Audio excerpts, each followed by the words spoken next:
studios at One Television Plaza, this is WTAP News at 11. Good evening and thank you for joining us. I'm Phyllis Smith. New tonight, a large-scale sewer upgrade project in the Union-Williams Public Service District is almost ready to go out for bid. The Union-Williams Public Service District Board met this afternoon to discuss the project. The project is one of several across the state, recently getting funding from the Clean Water State Revolving Fund.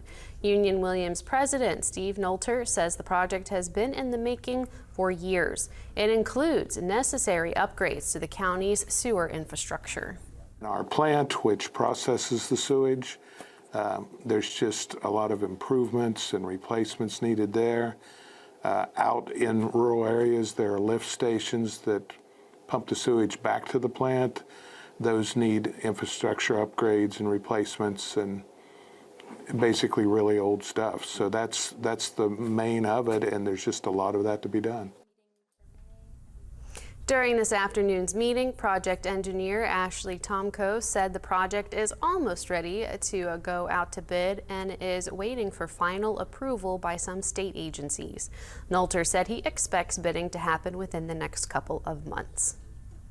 Turning to the weather, meteorologist